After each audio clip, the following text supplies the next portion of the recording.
Welcome back to Coffee and Conversation. All right, yes.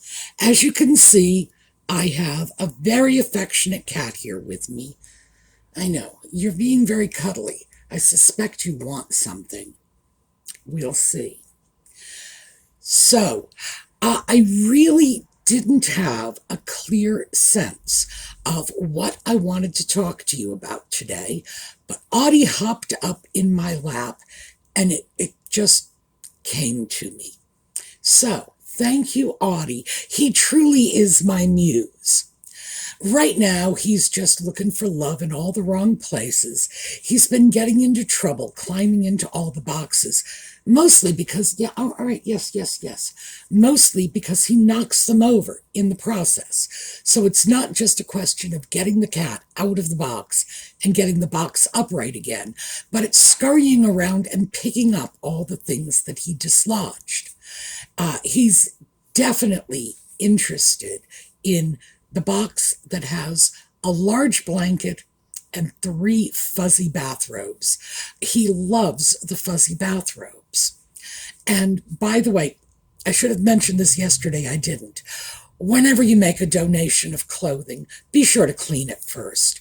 Don't hand your problems off to someone else. That's just not what a charity is equipped to deal with. So the 3 bathrooms are 3 bathrooms, right? 3 bathrobes were freshly laundered, and they don't smell like me anymore. I would never try to keep Audie out of a box with bathrobes that did smell like me, because in fact I leave my bathrobe hanging over the foot of the bed at night so that he can curl up and sleep on it, because I know he likes to do that, and he likes it when it smells like me. And also, I tend to buy very fluffy bathrobes just for Audie because he appreciates them. So that's the crazy chaos going on here. Yeah, I know. He's not ready to leave yet. I think I mentioned I usually just sort of move over and let him jump off. He doesn't like it if he's put off. He prefers to choose on his own, to just decide, oh, yeah, that's right. Take a look at them. He prefers to decide for himself. Like, I'll get off now. I don't need you. Me, I got cat hair up my nose. He does not care. He's not ready to go yet. But when he is, we will come back and get started. Oh, well, look at that. All right, we'll be back after the intro.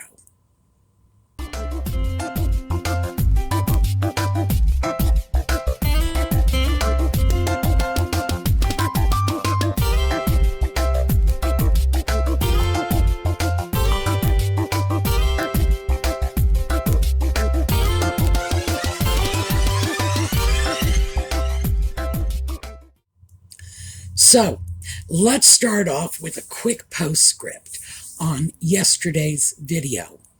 The donation items I am working on today are coat hangers, because I am, oh my goodness, Joan Crawford would be so proud of me. I do not use wire hangers. The reason, well, there are 2 reasons I don't use them. One, those dry cleaner style wire hangers are just not very substantial, and they're not going to hold up to a heavy winter coat, for example. And because they're so thin, they will leave impressions on absolutely anything you hang up on them. So I use wooden or these velvet covered hangers. I'm going to go get some and show you. Okay, I'm back. And I brought a couple of hangers with me. These are, these are metal bands that are covered with flocking. They're usually referred to as velvet or velveteen hangers, but it's not true. These are not covered in fabric. What they do with something like this is they will spray an adhesive of some sort on the metal part and then dip it into loose flocking. This stuff is powder. So if you've ever seen what flocking looks like before it's gone on a coat hanger, or in the case of most of my experience, a doll head, because the early Ken dolls had flocked heads, and also some of the early Barbies had flocking under their ponytails. So, and that's how you repair them. You put a little glue on and dip the doll head into flocking. And that's what these are. And the flocking is nice, it's thick, it's really great. But these things are thin. Not quite as thin as a dry cleaner hanger, but very thin. So yes, there's a good chance these will leave impressions on a garment too. I use these for t-shirts and tank tops. The flocking will keep the straps or sleeves or sleeveless portions of a sleeveless tank top in place. They won't slip. So these are pretty valuable, and I think I've probably got about 24 of these. By the way, I get them at the dollar store. The price has gone up. I used to be able to get a package of 4 for $1. Then it was 3 for $1, and the last time I went in, which I believe included this particular hanger, they were 2 for $1. So still, they're 50 cents a piece. Very inexpensive. Well, dry cleaner hangers are free, so I guess everything's relative. But they're nice, they will work, and what I get them for in particular is that flocking, because things fall off hangers otherwise, and then you open your closet door and there's this whole pile of what used to be clean t-shirts just heaped up on the floor. No thank you. This one is sort of a grade up from, that was the sound of a cat jumping into a box and knocking it over. So yeah, and he's crawling into it now. So when I'm through with this video, it looks like I've got my work cut out for me. This is nice. These are thicker, so they're less likely to leave those sharp impressions on garments. This one in particular has little divots on either side so that you can hang things by the straps, assuming you have a strap garment, and they also have a crossbar. The crossbar, by the way, even if you don't think you're going to need it and you want to get a hanger like this, get one with a crossbar. Because in addition to giving you a place to hang pants or a skirt, it also stabilizes the hanger. Without the crossbar, the only connection point on the hanger is right up here, and that is glued.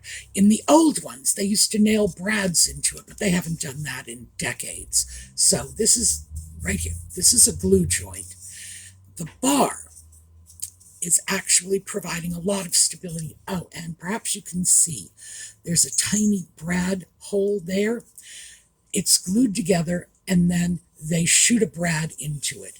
So this is a more stable hanger because of this crossbar than it would be without it. And I have a number of these without the crossbar, but I never put anything other than a t-shirt on them. So this, by the way, is one of the 50 or 60 hangers I am setting aside for donation. Oh, and it is indeed breaking my heart. Now this one, let me hold this up so you can see, is perfectly flat. I have others that have a slight curve to them. Again, in that 50 or 60 hanger box. This is what I have gotten to replace those hangers. This is new. I have several hangers like this that I've collected over the years. I've bought them at thrift stores. I've gotten them with men's suit jackets or winter coats, but these are really good. These are going to keep the shape of your garment very nicely. The bar, which not only provides support, but in this case is covered in ribbed plastic. So let me see, can you see that? This is where the ribbed plastic ends, and then it's just the raw wood. The ribbed plastic will hold slacks, skirts much better than just a plain wooden dowel running through. And of course, it's got the stability now. Let's see, turn it around like this so you can see the curve in this. It is not perfectly flat. It has a nice curve to it, and that helps maintain the shape of your garments. So those are about $5 a piece, bought new. And I've price shopped them. So I usually end up picking them up about 5 at a time. And that, I wish I could say that's supplementing my vintage and antique hangers. It's not. It's at this point, these modern ones are the majority of my hangers. The vintage and antique ones are sort of a very tiny component. The wonderful ancient core of the hangers, but it's no longer the majority of my good hangers. So why am I talking about this? Who knows why I'm talking? I don't know why I talk about anything. Sometimes my mouth just starts going and I'm just along for the ride. Oh, yes, because I am giving away my hangers. That was a hard one, that to decide that those were going to get packed up and shipped out.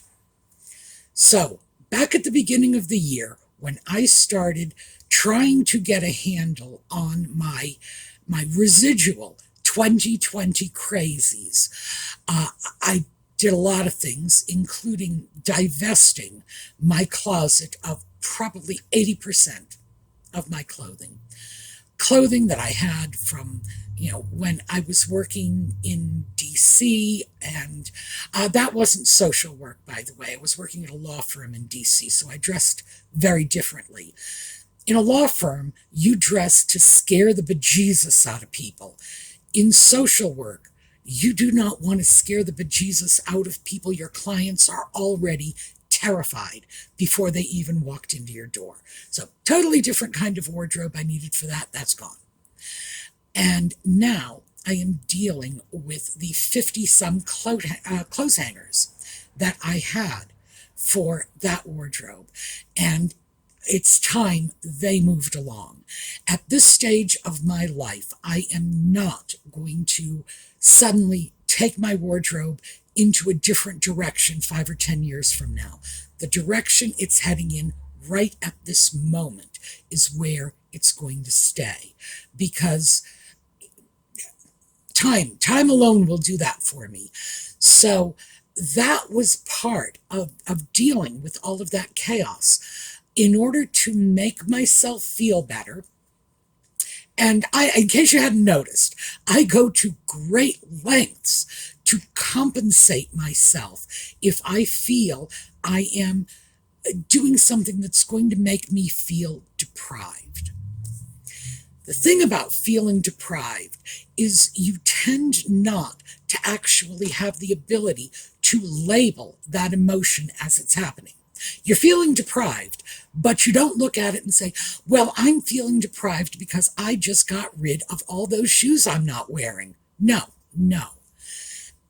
Feeling deprived results in a sort of low-level discontent. It's almost like a feeling that you are hard done by. The world. Somehow somebody has come in and done you wrong. And it's sort of a low-level malcontent. And I have come to recognize over the many years that I tend to feel this way when I get rid of things, when I will go through a major purge. I feel like, but that was mine. It's like, I know it was mine. And I also know that I made the considered decision to send it somewhere else. I know this. No one forced me to do this. Nevertheless, emotionally, it feels like a loss. It feels like a theft. And in order to compensate myself for that, which now I do, it's something goes out, something else has to come in. It's just that way. Because I don't want to make myself feel deprived. If I feel deprived, I will get involved in stupid spending. I will, because I'm going to compensate myself one way or another for this. And some people do it by acting out. I do it by spending money. So when I consider removing clothing from my closet as part of that thought process, I also consider what I'm going to do for myself to make that transition a little more palatable. What is my consolation prize going to be? And in the case of getting rid of all of that clothing, the consolation prize was I would end up upgrading my clothing storage accessories. So it's everything from buying a couple of new shoe boxes to getting some nicer coat hangers, getting little storage containers for the scarves. Oh, Bill Blass. And I'm sure most of you will recall Bill Blass. He was huge in the 80s and 90s. So this is vintage, because I like the vintage ones. And this one I acquired. If you ignore these, they're like paisleys, the blue paisleys on the bottom. They kind of look like skulls to me, but that's not what they are.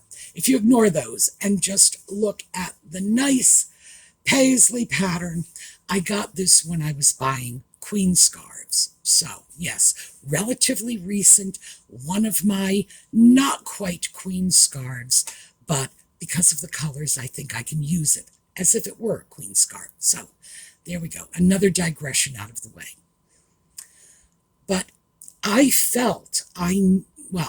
knew I needed to offer myself some little bit of compensation so that I wouldn't look at that now empty closet and say, I'm going to go out with a card and buy a whole bunch of new clothes, because that is what I do. So obviously, buying coat hangers is a lot less expensive, and they're only $5 each. Yes, I'm going to need a few of them, but the fact is it's a lot less expensive than a massive spending spree, because I really kind of like designer handbags, so that can get very pricey. Well, no, I won't pay the kind of money they want at the fancy stores, but still, it can get pricey. So I planned the compensation into the closet declutter. So far, so good.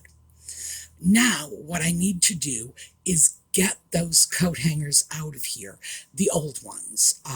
And that's these. And like I said, I've got 50 or 60 of these, and just boxing them up is an adventure. And fortunately, I had saved many of the boxes from when I had gotten the coat hangers, so I can repack most of them in the boxes. Now I have to put the sides up and tape the sides up to continue to hold them. But yeah, I can do that. So what is going to end up happening is those are going to get donated. They will go to charity shops, thrift stores, and they'll sell. I know, because I go to places like that to buy the fancier ones, and there have been many times when I've bought the less fancy ones in the past. So they're nice, they'll sell, they will make some decent money, because even if they put a price tag of, like $1 on this, they'll be making some money. Well, it's 100% profit to them because I'm giving it to them for free. So that is what I have been doing lately, and it turned out to be more painful than actually getting rid of the clothing. I have had 2 boxes, 60 coat hangers in my bedroom. I've been walking around them. I've been moving them out of the way so I can open the closet doors. And still, I'm resistant to the idea of donating them. And it's like, okay, well, yeah, I was going to say it's like I'm crazy. No, that's not like crazy. That is crazy. Like crazy is if I thought about it but didn't go through with it. No.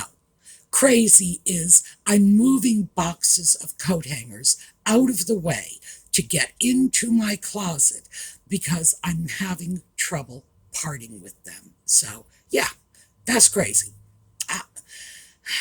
I wonder if I get extra points for, recognizing and accepting the crazy. I really should. So that has been the donation thing I'm working on this week. I need to get my next batch of donations gathered up together, boxed up, and ready to go within the next couple of weeks because the agency that comes to pick them up does it on Monday mornings when I am normally not here. Also, that is the same day that my trash is picked up.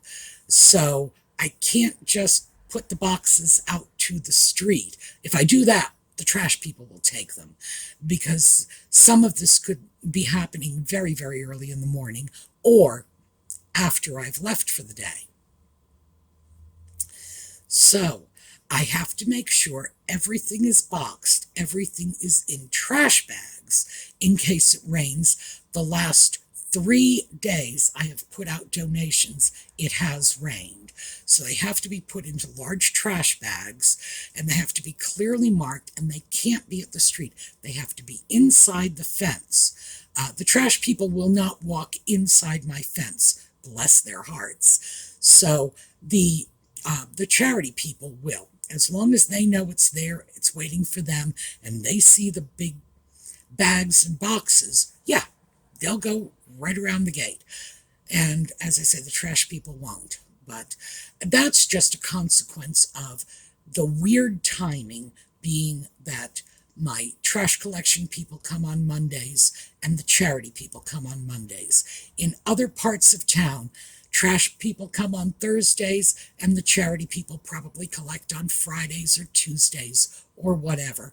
I just got a little unlucky with that. So I want to make sure this is all set to go because I would like it to go out in November. The consideration being the weather.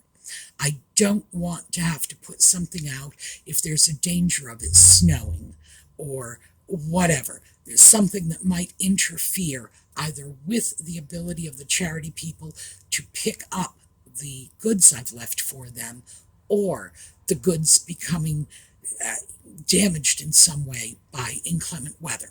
So, yeah, I know, who knew it was so complicated? But I do need to get this all sorted and get it all moved out. And I would very much like to do this within the next 2 weeks. And I already have several boxes. Oh, gosh. Fortunately, those people will pick up 1,000 boxes. If I put 1,000 boxes out for them, they'll take it. They come with massive trucks, so I don't have to worry about that.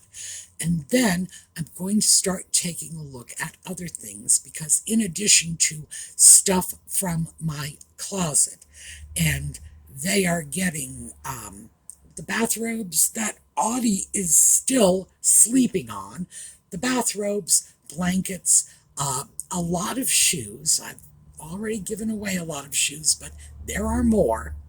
And these coat hangers, I'm probably going to come up with more linens, a few more items of clothing, and that hopefully will be the end of the bedroom donations. Then after that, I'm going to go into decorative items. I've got a whole bunch of stuff that is probably going to just get donated, and I will, work on the next batch of donations. So that is what is going on now. That is the chaos that is currently my life. The takeaways from this are, I get it when somebody says, it's hard for me to give things away. It's hard for me to give things away too, especially because I tend to be a very intentional shopper. When I buy something, it's because I've spent 2 or 3 months researching it. I've made the determination that this is exactly what I need. And then after all that time and trouble, to just give it away. Oh, that's painful. I also find, this is the other takeaway, I also find that giving away things that I emotionally want to keep, even if I intellectually know it's time for them to go, that is something that I need to take into consideration in the whole process. I need to figure out how to compensate myself or distract myself from that sense of emotional loss. Now, I know that sounds crackers because this is just stuff. No one should be mourning the loss of coat hangers, the way they would mourn the loss of a relative.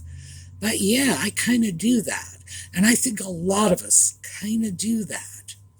So the building the compensation into the removal process, thinking about compensation before I have taken the first item out of my closet. What will compensate me for giving this away? What is going to make me feel better? What is going to make me feel less victimized? Mind you, I'm the one victimizing me. No one's making me do this. This is all me. But I still feel victimized. I feel stolen from. I know how crazy that sounds. Well, it is crazy. Yeah, the reason it sounds crazy is because it is crazy. But I'm sure I'm not the only person who needs that little consolation prize. It's like being a kid. You fall down, you skin your knee, your mom gives you a lollipop, and anytime any bad thing happens to you for the rest of your life, you're looking around saying, where's my lollipop? Well, yeah. So new coat hangers were my lollipops for the closet clean out. And now I think what I need to do is I need to get myself something to compensate for the coat hangers, because the compensation for the clothes went off to the charity months ago.